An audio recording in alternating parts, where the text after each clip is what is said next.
From the Owls Nest BBQ Research and Development Center in Ottawa, Tennessee, it's time to light the grill, smoke the meat, and then repeat, because you are seeing and listening to the Owls Nest BBQ Show with Steve Ray. The Owls Nest BBQ Show is brought to you by David Bosca and all the great products from Butcher Barbecue. Rubs, injections, sauce, and grilling oils. Now you can cook like a world champion with Butcher Barbecue products. And now the host of the show, Steve Ray.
Welcome.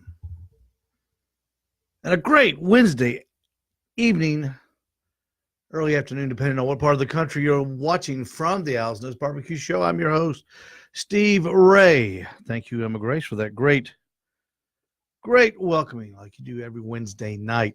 Of course, we're brought to you by Butcher Barbecue and all the great products that David Bosca brings everybody in our sport and in our industry. Hey, you can follow the Owls Nest BBQ Show on YouTube. All the back interviews are done. Just go to YouTube and subscribe, please. And you can check out all the past interviews. You can also see them on Vimeo as well. Follow the adventures of the Owls Nest BBQ team on Facebook, on my personal Facebook page, and on Owls Nest BBQ on Facebook. And also check us out on Instagram. From time to time, we show up there as well. Everybody, thank you for joining us on this Wednesday night. We're going to be heading to the phones in just a moment or two. We'll be talking with Dave Ahmend tonight, a KCBS rep from the Atlanta area. David and I are going to go over some of the contests that are local to Chattanooga. We're going to talk about some of the backyard aspects. We've got a lot of friends in our area that want to get into competitive barbecue, not ready to pull the trigger to go pro. And David and I'll talk about the advantages of cooking and backyard barbecue. And then the second part of the show, direct from Texas, Joey Machado of B&B Barbecue, B&B Charcoal, rather, I should say, will be joining us. And Joey's going to talk about charcoal. We'll really get into that, all the different types of charcoal that you can buy. B&B is it's not as big as a blue bag, obviously, but it is a great charcoal, and Joey's going to tell us all about it. So we can't wait to talk with him. So we're going to head to the telephones right now, and let me see if I can do this as slick. I'm not as slick as some people, but we get by. We can get by. Let's see. There we go. Just a second. Calling up Dave Ahmend, KCBS rep. Hi, this is Dave. Hello, David. Hello, Steve. How you doing, man? Good to hear from you. I'm doing great. Good to hear from you. Of course, our guest in the first part of the hour is Dave Ahmend from the Kansas City Barbecue Society. Dave is not only a rep, he is the pit master of hang on a minute, David. I've got my notes turned to last week's notes. This week's notes, he's not only a KCBS rep, but he's the pit master of Uncle Bud's Barbecue. He's a KCBS judge and, of course, a KCBS contest rep from the greater Atlanta area. Dave Ahmend, everybody. Welcome to the show, David. Thank you for having me on here, Steve. David, before we get into the backyard aspect of barbecue contests and the contests that we're having around between Chattanooga and Atlanta this year, go over what a contest rep does for a KCBS at a contest. Sure, absolutely. So, as you said, the KCBS rep, we are the representatives of Kansas City Barbecue Society. Mm-hmm. And our primary goal is to make sure that the contest is run correctly and that every team gets a fair and equitable scoring of their turn-ins and make sure that the contest is run successfully. That's it in a high level. Yeah, we don't want to get too far into the weeds, but tell everybody how a contest is set up, because a lot of people think that when you go to a contest that you're competing against other people, and you are up to a point, but you're really not competing so much as you're cooking for a group of people. Isn't that right? Well, yes, and I think what you're getting at, Steve, is the scoring by the judges is non-comparative, meaning I don't judge entry A against entry B. Right. It's really judged against a scale. So yeah, your entry is judged against a scale, and you want to turn in the best thing you can, get the highest score, and ultimately, beat out the guy next to you, obviously. And when I'm talking about you're cooking for 6 people, every entry, the 4 meats, we'll go over that in a little bit at a KCBS contest, but they're taken to a table of 6 judges. So each time you cook, you're actually only cooking for 6 people, right? That's true. Yeah. So for each of your 4 meats for KCBS, Master Series contest, your entry, like your chicken entry, will go to 6 people, mm-hmm. 6 judges at a table. And then your next entry, ribs, will go to a different table. So a different set of 6 judges. I mean, that's the directive we're given, and every contest I rep, I do the very best I can so that, entries don't go to the same table, mm-hmm. For obvious reasons. I mean, it could be a high scoring table and you'd love that, or it could be a low scoring table and you wouldn't want, 2 of your entries to go to the same table. I understand. My entries always go to the low scoring table, to the other low scoring table, David. But we'll file that complaint later. But David is, and your wife Cherie, she's a rep now, isn't she?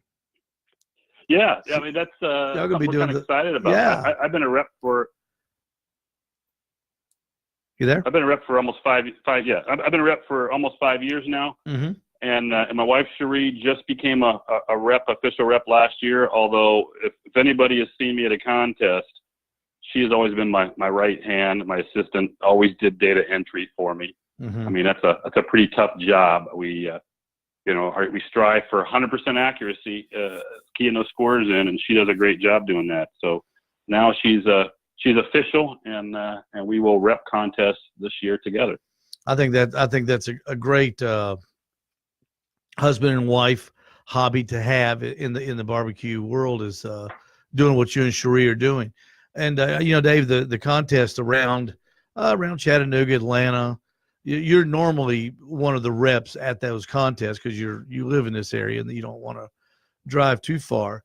But what explain to the people what you do when they come to a contest, because everybody always asks me about contests, because it seems like everybody that cooks in the backyards at their homes one day want to cook in a contest. And I tell them, man, you can do this. So just tell people what you do when you show up at the contest and what your job is for the teams. Sure. And most contests, there's a pro division and a backyard division, like you said. So mm-hmm. most of the pro division, these guys are cooking 4 meats. 2 of the meats usually take overnight to cook for most folks, right? So the teams will show up usually Friday before. Saturday is the official turn-in day. So as a rep, the KCBS reps show up Friday, and the main thing we do on Fridays is hand out the turn-in containers, the containers that you'd put your product in. They're standard 9x9 to-go containers you get at a restaurant. And we're in charge of labeling those containers. Each team has a unique team number. And with KCBS, we use a double-blind system so that the number that goes in the box and that the team sees is not the same number that the judge sees. So we manage that on Friday. We host a very short, should be short, cooks meeting, usually between 4 and 6 p.m. Yeah. And that's just to make sure everybody understands, what they're doing. I like to make sure I identify any of the brand new teams at the cooks meeting and give them the opportunity to stay after the official meeting and ask me questions. One of the nice things about me being a cook, and quite honestly, I've been a cook for 10 years, a rep for only 5. Mm-hmm. So I can identify more as a cook. I really want to help those new guys, have the best shot they can have at the contest. So I will share with them any secrets that I might have, up until the point of telling you my recipes. Well, that's what we do on Friday, and then of course Saturday. Saturday is the big day, right? The day that they start turning in their entries, which typically the standard time is noon for the first meet. And what we'll do is we'll greet the judges a couple of hours before. We'll get them seated. We will play a CD, a 9-minute CD that goes over the rules. We do this every contest to remind the judges of the rules. Mm-hmm. And then we'll start accepting the entries on Saturday. And as the judges score the entries, we put them into the computer, into the KCBS scoring software. Mm-hmm. And ultimately, we end up printing the results and certifying them, if you will, and giving them to the organizer so they can use those results at their award ceremony. So David, during the judging process, will you and Cherie or whoever your partner is for that contest, do y'all wander around the tent as the judging's going on to make sure nothing weird's going on? Like there's not some guy in the back, eating a rib that was so good he's just taking it down to the bone, and he's not going to have, he's not going to have room for the other ribs when they come around. And do you monitor the judges for just little things like that? Sure, absolutely. So, and that's why for a standard size contest of less than 50 teams, KCBS says you have to have 2 reps, usually a husband and wife team, mm-hmm. but not always. And so initially for chicken, we're both walking around making sure the judges are doing what they are supposed to be doing. And then after that first entry, one of the reps usually start keying in the scores. But when you're not keying the scores, you are definitely monitoring the judges to make sure they're doing the right thing. Also, we're wandering around just to make sure, answer questions if there's any rules question. A lot of times, an entry will come to a table and a judge might question the legality of it. And what's an example? What's an example of that, David? Okay, so I'll give you a good instance. And unfortunately, I see this a lot with backyard teams. The box comes in, they open the box, and there is the meat and maybe cherry tomatoes in the corner, right? Which makes it really look pretty. Sure does. Except the cherry tomato would be a foreign object. You know that, Steve, as a cook. And so unfortunately, that's against the rules. The rules say you're going to put the meat in the box and an approved garnish underneath. And so at that point, or no garnish, right? Or no garnish, or no garnish. Yes. We are not. The KCBS is not a mandatory garnish organization, is it? Yep. And how many times you return in the box without it there, Steve? Well, I know one guy that does and wins all the time, and that's going to be my strategy this year.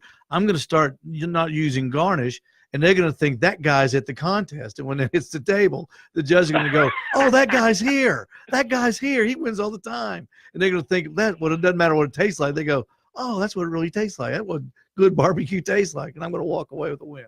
You wait. Okay. That's I'm the strategy. Brasstown in 4 weeks. I'm doing the same thing. I'm turning in no garnish, Brasstown. They'll think you're that guy. They'll say that guy's here. I'm Steve Ray. Yeah. Tore me down. We'll have them so torn up by Lawrenceville they won't know what's going on. Oh no, you're funny. What are some of the instances of funny things you've seen in boxes? I know the cherry tomato thing. We did a contest this summer, a non-sanctioned, real small event up on Lookout Mountain, and Sean Cosby, my buddy Sean, and I were cooking together, in this contest. We turned in our rib box just like a KCB rib box, kale, the whole 9 yards, just perfect. And the winning rib had ribs, flowers, tomatoes, cucumbers. It looked like somebody threw some ribs in a box and threw a garnished salad all over it. Of course, up there, it doesn't matter. But what are some of the funny things you've seen at our contest that people you go, man, you shouldn't have done that. You should have known better than that. So it's the worst part of being a KCBS rep is once you get that box that has to be disqualified, you're supposed to walk that box back to the team and let them know, and especially if it's for the first category chicken. If they've done it then, they might do it 3 more times. So, we run it back, say, you can't do this. So I've seen everything. I've seen flowers. I've seen cherry tomatoes. I've seen lemon peels or lemon slices rather. And it's funny. It's usually a newer team that just didn't really read the rules. Or the last time I had to DQ somebody, it was last year, as a matter of fact. I walked the box back, and I go up to the cook site. Of course, there's a lot of people there, and I say, who's the head cook? And this gentleman comes out, and I open the box, and I show him, and he just his face he was chest falling. What was in it? Because he knew the rule. He knew the rule. What happened was his wife, I believe it was his wife, I don't know, thought that the box was pretty, but want to make it prettier, so put these lemon slices, 4 of them, 1 in each corner. And it was a pretty box, but so I think you ought to get extra credit for that. That's thinking outside. I had a DQ my best friend once. No way. That was interesting. Yes. What did he do? Yes. He had a wet paper towel on top of his box. I don't know if he's watching right now. I'm sure he'll see this later. I know he'll never forget that. But I think what happened was him and his daughter, right? He builds the box, she cleans it up, and there was probably a wet paper towel in the box top. Oh, I see. So, it's white, it's damp, it's stuck. Yeah. Maybe it was hard to see, and they closed the box, and so the paper towel was on the top. Well, Dave, people listening and watching, they think, how can that happen? But they don't know how exciting it gets when it started about 11:30 when you're starting to build your chicken box, and then it comes every half hour. It just keeps coming and coming and coming, and it gets exciting, doesn't it? Well, it's funny you should bring that up. I mean, it gets exciting. And that's probably my biggest tip for any backyard team or any brand new team is you got to practice, whether you're turning in 1 meat, 2 meats, or 4 meats.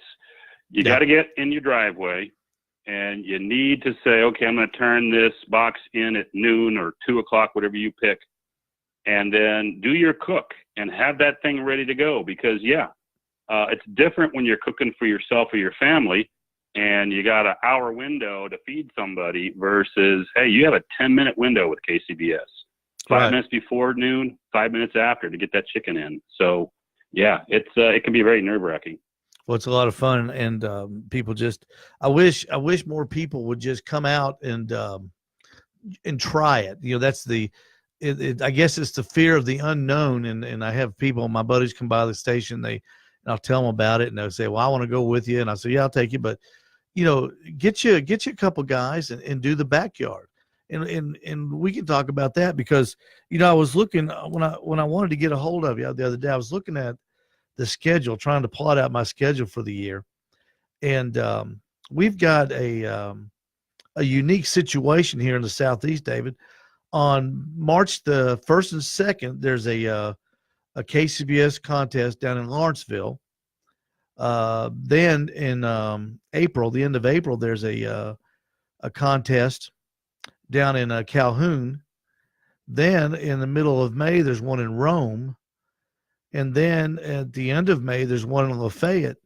And then in June, there's one up in Maryville.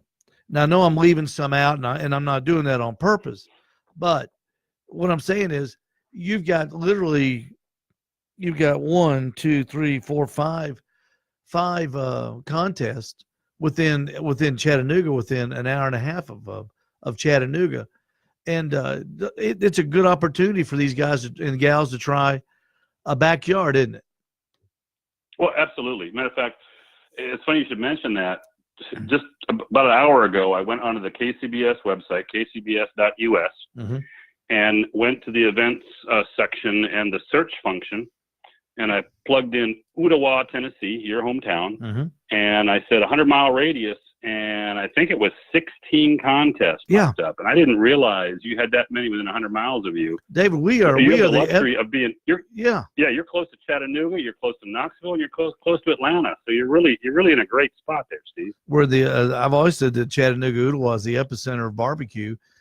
We should have one. We should have a big KCBS event here, but we almost got there, and you'll be in Lafayette at the end of May, repping the Honeybee Festival contest, which will be its inaugural event.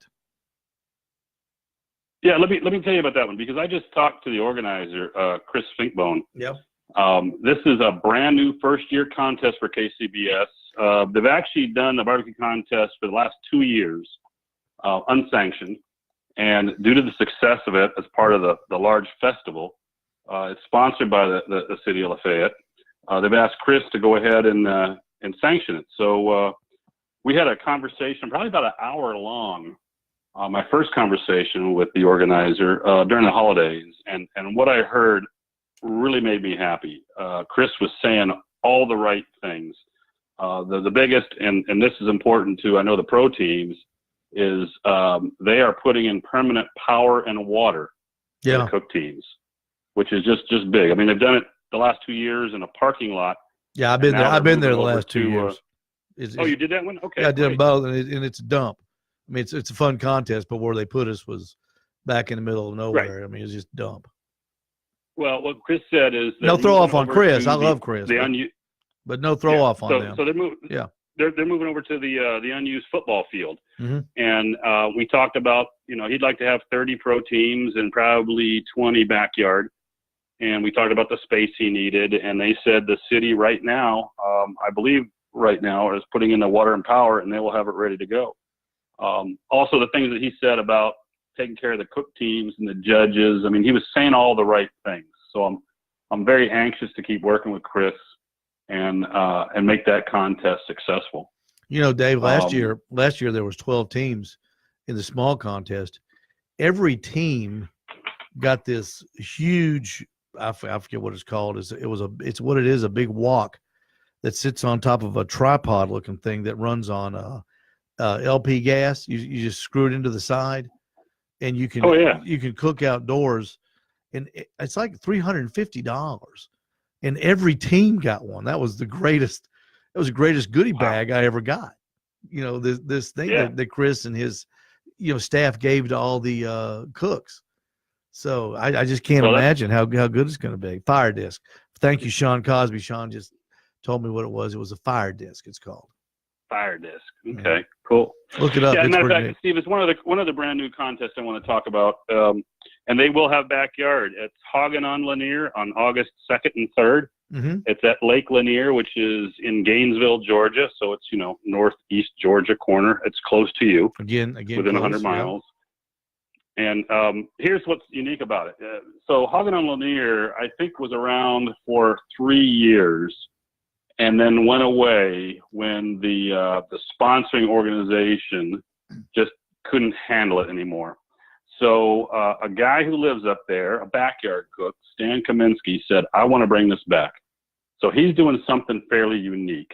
He's resurrected this contest, and there's not going to be a festival. There's no public, so no people's choice. It's just going to be, he'd like 30 pro and 20 backyard teams, about 50 teams total, which I think he will do. So all the prize money, all the expenses and everything are funded basically by the contest entry fees, as well as he's got at least one sponsor. I know a couple other cash sponsors hopefully will come in. But Stan, being a backyard cook and a very successful one lately, understands what teams want. And his whole goal is to just expand the backyard team base, kind of the way our sister state, Alabama, has done with the ABA. And he's doing this by starting with his own contest. So luckily, Sheree and I get to rep that one. As I said, it's August 2nd and 3rd at Lake Lanier in Gainesville, Georgia. HogginOnLanier.com is their website, and if you go there, check it out. So no festival, no bands, just cooking and that's it. KOD style, except he has permanent water and permanent power. Yeah, put in by the city. Matter of fact, I've cooked Hoggin on Lanier. I cooked it. I think I judged the first year. I cooked it 2 years, and I repped it a year, I believe, or 2 years. And I just like it. It's right on the lake. If you got a boat, the boat ramp, you can about throw a rock and hit. Yeah. And it's just a beautiful, beautiful location. David, talk a little bit about how a backyard team how easy it is to get a team. It's not that expensive to put a team together like a lot of people think. And I'm going to talk about that in a little while there. I want to get your picture up on Facebook. There he is, ladies and gentlemen. Dave Ahmend looks like he just escaped from the regional correctional facility. I got a picture of you, David. So wait. So I have hundreds of pictures on my Facebook page. 95% of them, I'm in an apron with my wife in front of my drums, right? And you picked the one from the beach. Well, so it might had look studly, but it's got nothing to do with barbecue. Okay? It's got American flag in it. You look very patriotic. But let's talk about the backyard guys, because I really do want to see more people get into the backyard. Because one thing I've noticed at contests, you'll have 35, maybe 40 pro teams in a contest, but the backyards just aren't drawn anymore. They just like you're getting 12, 13 teams from what I've seen, and I know some are up, some are down, but that's the way I started. And it's a fun way to get into it, and it's not expensive like everybody thinks. Yeah, and I don't know why that is, Steve. Maybe some of the things the guys have seen on some of the TV shows might have scared them off. And I don't know why. I wish they wouldn't be scared off. I mean, most backyard contests, at least with KCBS, they're only turning in ribs and chicken. So, if you buy 4 slabs of ribs and, 20 pieces of chicken to cook, that's not very expensive at all. And you can do it under a 10 by 10 foot canopy. Sure you can. Now you will see on the pro side, you'll see guys cooking in canopies, and then you'll see them all the way up to their $80,000 fifth wheel trailers. I mean, and everything in between. Yeah, but most of everybody that cooks pro. I mean, there's some exceptions, but there's exceptions in every sport too. I mean, you got the Dallas Cowboys and the Arizona Cardinals. Two teams that are as far apart as can be, money wise and talent wise. But you've got people, pros cooking under canopies. I cooked under a canopy for a year. But the backyard guys, they can come in and you can bring a trailer if you want to. But give them some suggestions, some advice if they want to put a team together that they can compete. And I know that on our team we finished, I think, 6 out of 14th our first contest, and that's what got us the bug. Right. So there's 3 things I'd tell a backyard team. First, if at all possible, go to a contest. Even if you got to drive 60 miles, do it in a day. Don't go Saturday when the teams are turning in their entries, but go Friday, walk around and be a little bold and just ask guys questions. I know very few cooks today that won't talk to anybody. I mean, we're kind of egotistical in some regards. We think we get the best product there, so we want to talk about our smoker, our rubs, our sauces, whatever. So First, go if you have the luxury of contest close, go talk to them. Number 2 would be practice. I can't tell you enough to practice. And 3, if you're really serious about it, go take a class. And it doesn't have to be a super high dollar class. I know some of the top guys that are winning the national points race, they'll get $600, $700 a class. But there are others. I mean, David, Matt Gibbon's a good example. He teaches classes here in Georgia, and I think he charges less than $300 a head. David, with the advent of barbecue on YouTube, if you're starting out and you just wanted a beginner's class sort of thing, all the information in the world you need is on YouTube. Sure. For barbecue. I mean, for contest prepared barbecue, there are guys out there that are sharing the information. Those guys, the 10 teams in the National Barbecue League.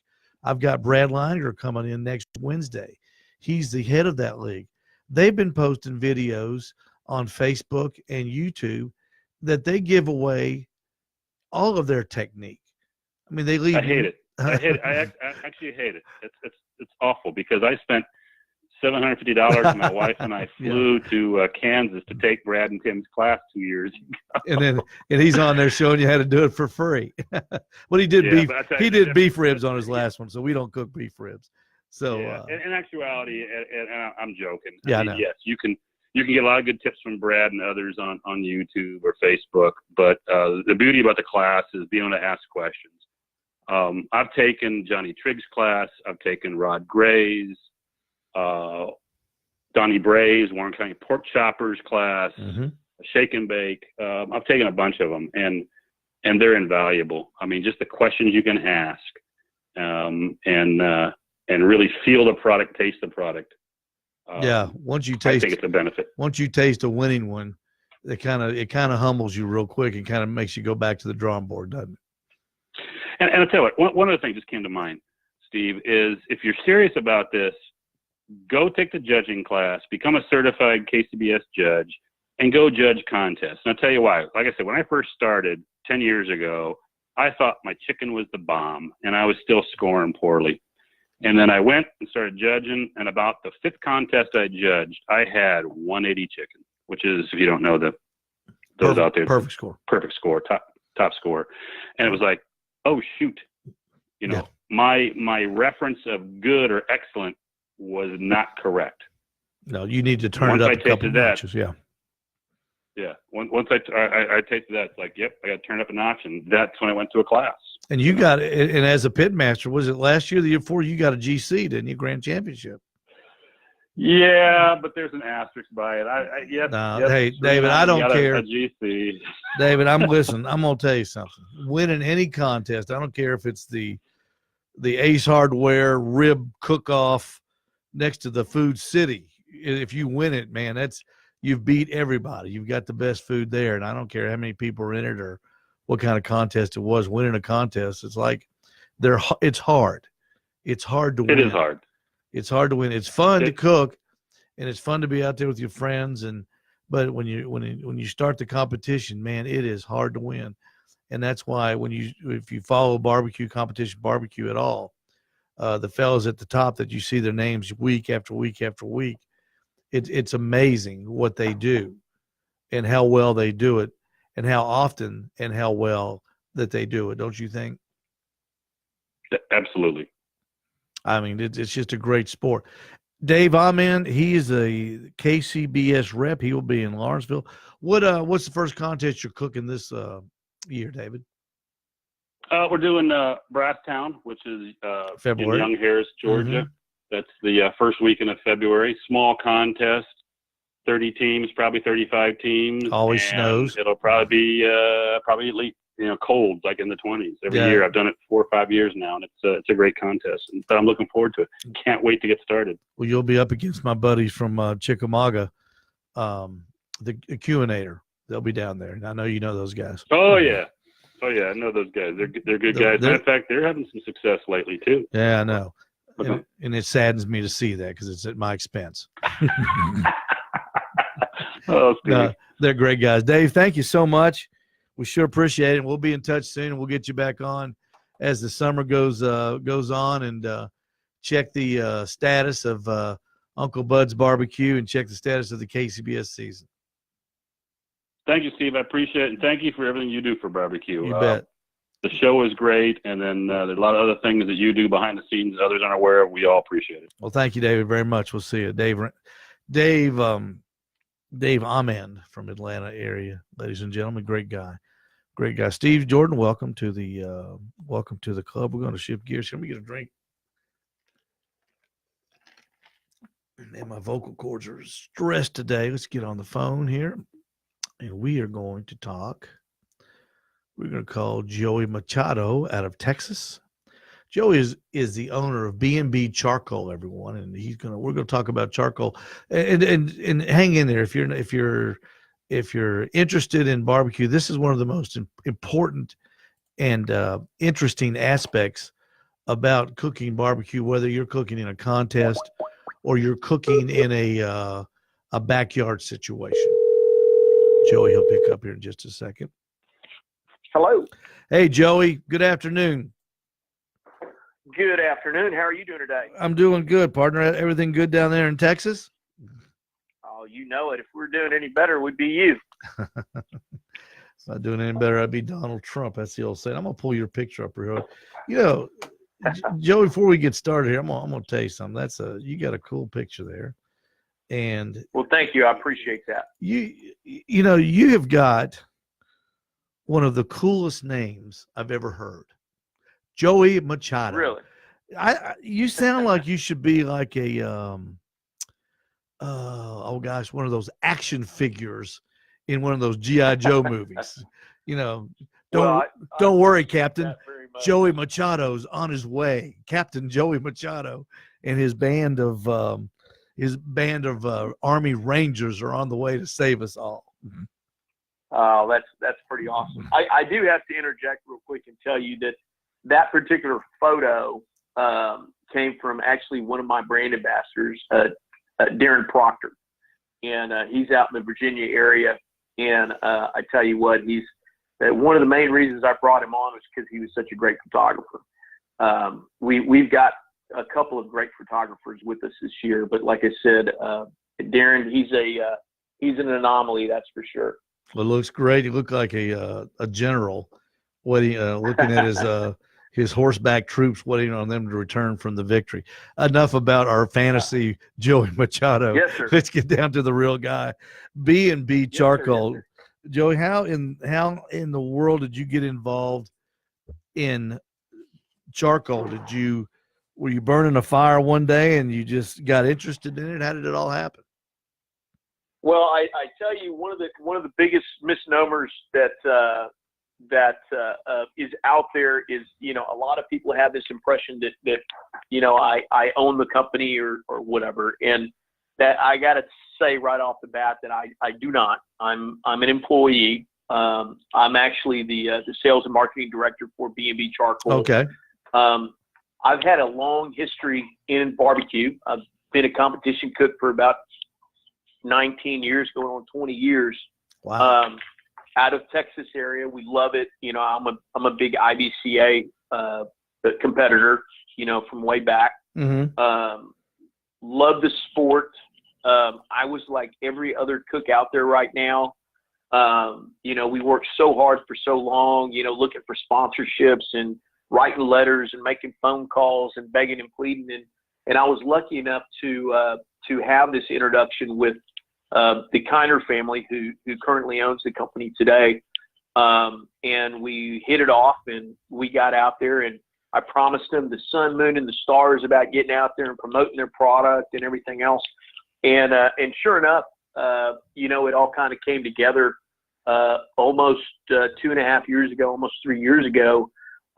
We saw some opportunities in the market, and, you know, I actually had approached him about, you know, taking this company to the next level. And we signed on with them, and, you know, here we are today. We honestly, as a competitive team, which basically was me and my son, and, you know, is a family team. Yeah. I've never had a team, you know, I've never had anybody outside of our family, you know, involved in our deal. But one of the things that was most important for us is, you know, we were always a Texas team. You know, we never went to the Royal, we never went to the Jack. We did Texas barbecue. That's all we did. And one of the biggest things with this company was, you know, it is a Central Texas company that's been around since 1961. Wow. I had no idea. Family. Yeah, it's a family-owned company. The Kiner family, who owns it today, have owned it since the 70s, and actually the early 70s. And so I'm lucky enough to deal with this family who they have grown up their whole life living, breathing charcoal and wood products. So the one missing link that they had for a long time was they were a family who produced great charcoal, and but they had no real enthusiasts involved. We had a handful of brand ambassadors that were scattered across the place that, if they were lucky enough to catch my owner on the phone one day and nagged enough, he'd send them something. And we had guys, when I came on board, we had guys like Mo Kason, who had been a brand ambassador for B&B for quite a while. We had guys like Robert Smith with First Class Barbecue, Dan out of the Houston, Texas area, who was a brand ambassador prior to me coming on board. And they're both guys who've done a great job. They're both guys who, people know in the industry. And part of the growth that we've kind of experienced over the last couple of years has been by what I would like to call is just kind of like my guerrilla tactics as far as my guerrilla marketing is we got on board and we started to put product in people's hands, not in the Texas market, but outside of the Texas market. Right away we got into, the Memphis in May crowd. We got involved in, going to the Royal, going to the Jack, going to, all these big bucket list cooks that everybody wants to go to. But the thing is that's where your influencers, if we can even call them that, 3 years ago, they weren't really viewed as influencers as they are today. But those are the guys that people paid attention to. And that's who I thought was the most important to get on board with our brand and kind of move forward. Now, one of the things that I'm going to say, because a lot of people had a lot of questions because we just released our ambassador program. The ambassador program is probably one of the most difficult things to put together. I have a lot of friends in barbecue, and I had a lot of questions when we put out the list because everybody wanted to be an ambassador. Hey, I get that. I appreciate the facts, but at the end of the day, we're a business and we're trying to grow. We're trying to grow followers. We're trying to grow our business. We're trying to grow a bunch of different things. So everyone that we picked as a ambassador is there for a particular reason, and we have great ambassadors, again. From now, ambassadors, ambassadors. Hey, Joey, hang on a minute now. Yep. An ambassador is somebody that you pick that it could be a well-known person in the community, could be a competition cook, could be a restaurant. Is that kind of what an ambassador does or is? Exactly. So the way that we set up our ambassador program is pretty unique. When I first came on and, wanted to do, brand ambassadors, I just put a wish list of guys that I wanted to have, associated to our group that I thought would help us grow. And I just started, reaching out and trying to get them. We try to do applications to get teams, to apply. And oh my God, that was like a can of worms. I had 500 applications the first year. 25% of those applications never had used our product before. And when after the end of the year, we kind of thought more, and I said, there's so many great guys out there using our product without us having to do anything. They're using it because they like the product. So what we started to do for this year is we really watched the people's social media and watch results. And, I go to contests all over the United States and, and we watch those people, the people who really depended on this product or really believed in the product are the ones that we're trying to do things for. Now, again, I've only got X amount of opportunity for my 19 year, but we're going to be around for a long time. So just because there was a team that maybe didn't get picked this year doesn't mean that we're not looking for them for next year. We still have a tier 3 that we're going to release later on during the year, or not during the year, actually this month, which is going to be more focused on teams. Teams that maybe they aren't getting out in the national circuit, but they're doing a great job promoting our product. We're still going to hit those teams up and ask them if they want to join us in our tier 3 program to be an ambassador of some sort. But like I said, again, I wish I could have everyone as an ambassador, but we have to have, we got to have people to buy the product. Yeah, you got to have customers. You can't give away the store. Joey, real quick, no. let's talk about charcoal and the different types. That when you go to a contest, other than a person's smoker, the most personal and meat. Let's just leave meat out of it because that's for obvious reasons. The most personal tool or use product they have is their charcoal. Everybody has a reason why they use a company's charcoal, whether and everybody might think, well, it's because they gave it to them. No, it's not. There's some people that wouldn't. There's some people that wouldn't put one brand in their smoker if you gave them a truckload of it for whatever reason. They may have had a bad experience with it. Their smoker may have hit a high mark for some unknown reason. It could be fact. It could be fallacy. What is in your charcoal? Number one, I'm a briquette guy. I'm a big believer in briquettes because I cook with a gravity feed smoker. All of my competition smokers are gravity feed, and I like to know. I like the same thing every time. I know what the brand of charcoal that I use. I know how it burns. I know how much ash to expect. I know how often I'm going to have to empty my plate in the bottom of the smoker, to clean it out. What does B&B offer? What types of charcoal do they offer? Because right now there's getting to be so many different kinds. Yeah. Well, I tell you what, it's an interesting point because, like I said, with us being a manufacturer of charcoal, and I like to think that we're a manufacturer of very high quality charcoal. And, and I'm going to go back to say, if somebody used our product back in, 5 years ago and, haven't tried us since then, the charcoal has changed a little bit. The quality has improved, not only in our charcoal products, but in our hardwood products as well.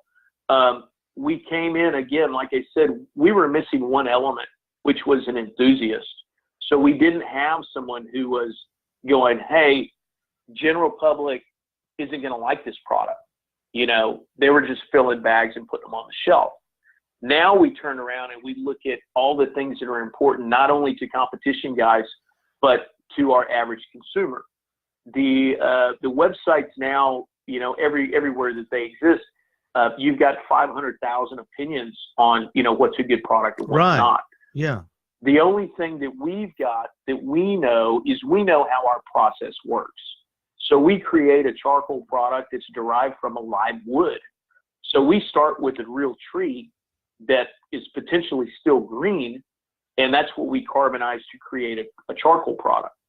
So from that point, we take that charcoal product, whether it be whatever species it is, because we create 3 different species of lump coal.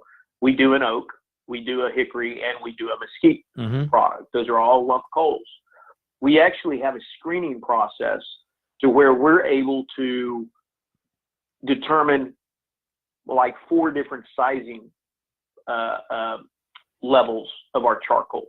So we actually have, if you buy a 40-pound bag of our oak lump, you're going to have pieces that are as big as footballs. Really? If you buy a 20, if you buy a 20-pounder, we're going to have pieces that are going to be pretty much about softball size, very manageable. If you go to a 10-pounder, you're going to run to stuff that's closer to a hardball. We do this for a purpose because, like I said, there's different markets for different things. Anything that's smaller than that hardball, that's what goes in to create our briquettes in our charlog product. So that stuff goes down, it gets pummeled, it gets turned into charcoal dust, it's a 100% oak charcoal dust. So that particular product will then get combined with the natural start binder. There's only a 6% natural start binder involved in our charcoal briquette. So you're getting as natural of a product as you possibly can. Our briquettes compared to everyone else is going to be, it's a third larger. It's a denser product. You can cut one in half and all you're going to find in it is charcoal. We don't have any binders. We're not putting anything substandard in this product. So when you burn it, you're going to experience a good natural burn. You're going to have a very low ash, compared to other products out there. Now, our product is we think that they're premium products. We honestly don't have them marketed as far as, with the price tag hanging on them to reflect that it's a premium product. We have it as an everyday Joe, affordable, great product. There's a lot of brands out there that'll cost you twice the price as a bag of our oak lump, but at the end of the day, you may get twice the burn out of my bag. Right. And we're okay with that. We want people, if people don't ever try our product, they'll never know. So we depend a lot on our brand ambassadors, social media, all this other stuff to help spread the word about our product. Yeah, Joe, real quick, yes, sir. The professional cook, pit master, what have you, when we burn our charcoal, we study it. We do a couple practice cooks. So we'll know if we change brands, we know how it's going to burn, how it affects the meat, and all that sort of thing. But using a better quality charcoal just in a person's grill, and I know this for a fact, is when you step up your game to a charcoal like B&B, when you put it in your PK, when you're doing steaks for your friends on the weekend, people will notice, I think, a more even and maybe even just a little bit longer burn and maybe a little hotter burn. Yes, sir. And I like that. As a cook, I like that. And that's part of the, what we're talking about is we're not starting out with substandard products.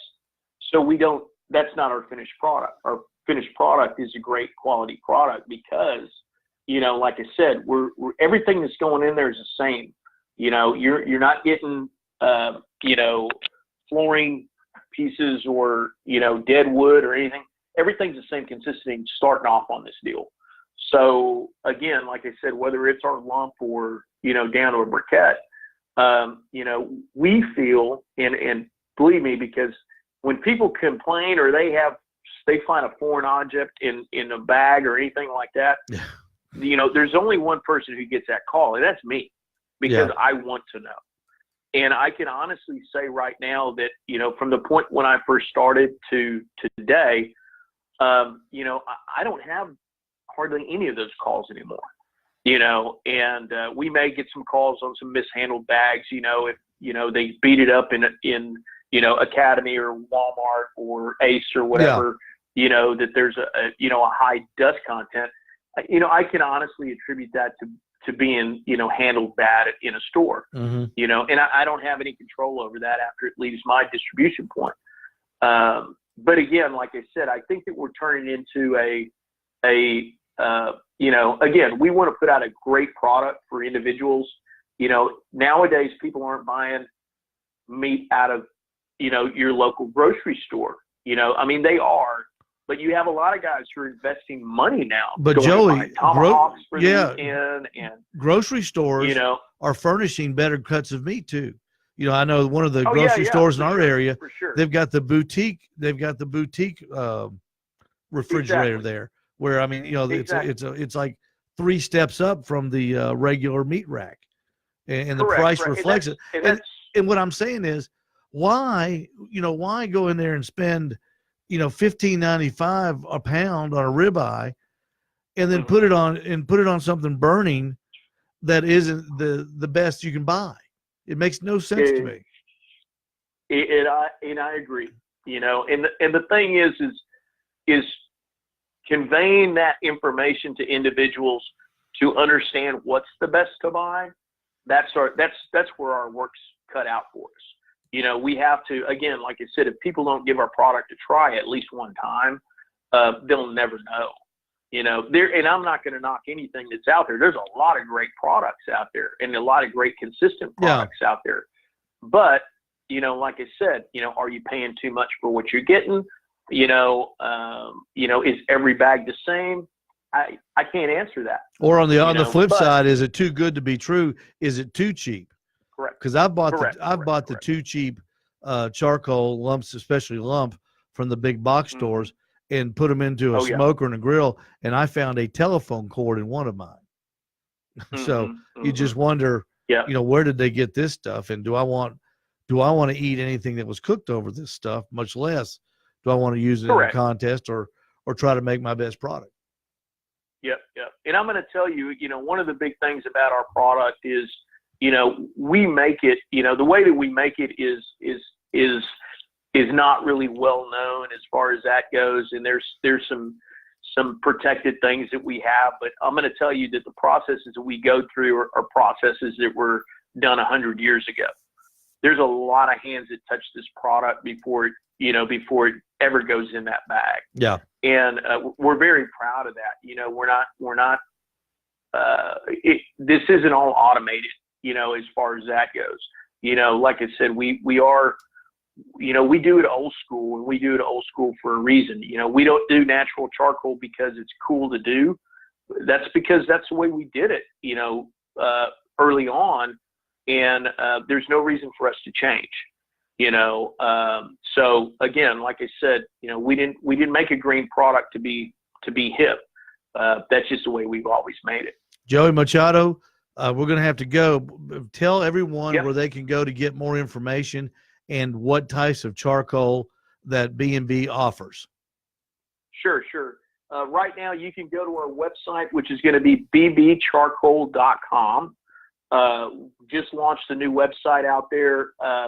And really for us, we've got everything from mesquite lump, hickory lump, oak lump. We've got a pellet line. We've got hardwoods. We're just releasing chip and chunk. That's brand new. Nobody's seen it yet. That's just actually rolling off the, our plant right now. Yeah. We even go into firewoods and all that other good stuff, but seasonings and sauces is a new line that we ventured off into that's being pretty successful right now. But like I said, we're enthusiasts. We love our customers, backyard or competition, or, anybody out there interested. We're about education in this industry, in this sport that we love called barbecue. And I sure appreciate your time. Yeah, more people, Joey, are cooking steaks and pork butts in their backyard than they are at barbecue contests, Yes, sir. The backyard barbecuer is the driving force still in the live fire cooking. Joey Machado, thank you so much. It was so kind for you to be with us, and I'll be in touch with you soon to talk about that little project we were talking about earlier in the day. And I just can't tell you how much we appreciate you. So much, Joey. Hey, thank you. We'll see you down the barbecue. All right, man. Thank you very much. Hey, everybody, before we go, I want to say a few things. Hang on. As a member of the Kansas City Barbecue Society, I'm a life member.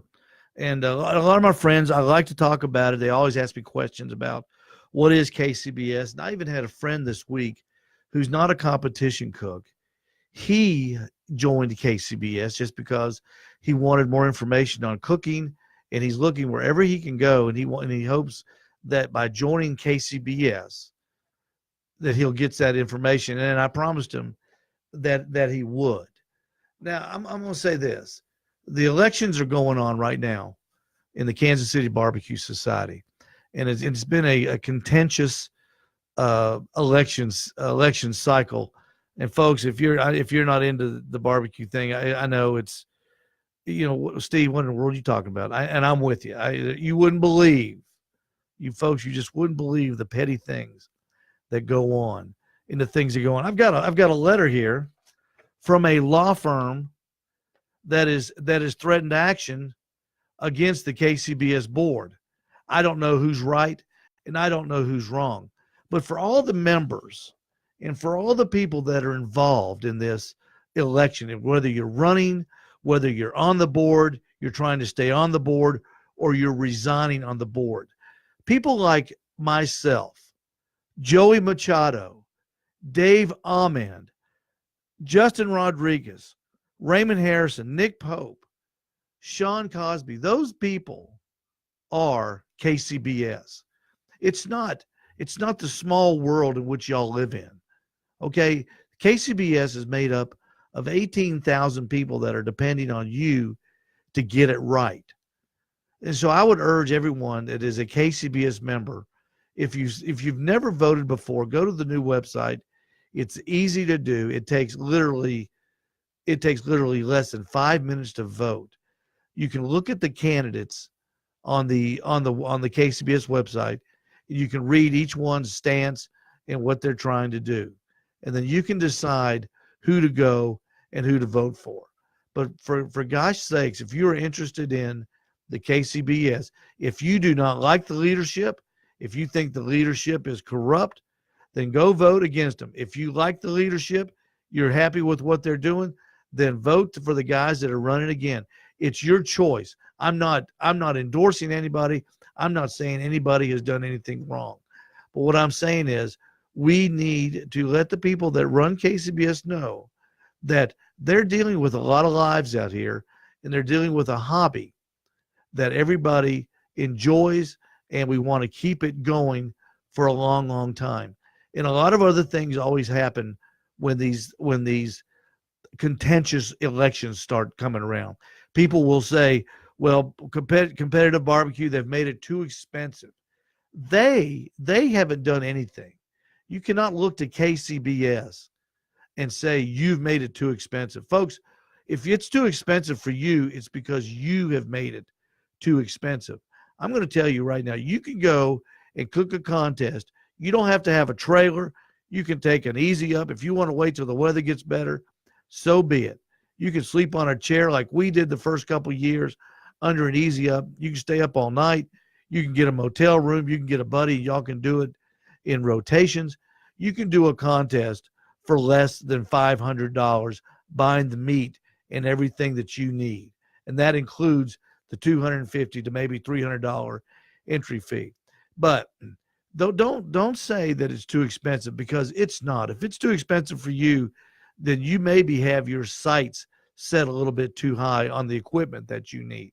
Because just remember, when your food goes back to that tent and it's sat in front of those 6 people that are judging, they have no idea what you cooked it on. You could cook it on a $10,000 Jamie Greer cooker, or you can cook it on a $250 Weber that you bought off of Craigslist. They have no idea. Both of those people win all the time. The guy's cooking on the $250, the guy's cooking on a $10,000 Jambo. Both of those guys win every now and then. So if you're using that as an excuse not to get into it, folks, don't use that as an excuse. Make sure that you go out, and if you want to compete in a backyard, you can do it, and it's not as expensive as being a pro. And even if you want to go pro, you don't have to make it that expensive. That's all I'm going to say about it, folks. I'm just going to say to the KCBS board, you guys need to get this right. You need to right the ship. If it's sinking, you need to right it, and you need to make it right so everybody like me and everybody that I talk to can enjoy barbecue the way it is meant to be enjoyed. That's all I'm going to say about it. Brad Leininger is up next week. And the reason we do this every Wednesday night is not because I got nothing else to do. It's because I love barbecue. And nobody ever said to me, hey, Steve, why don't you come on over Saturday night and we'll microwave. We'll see you, folks.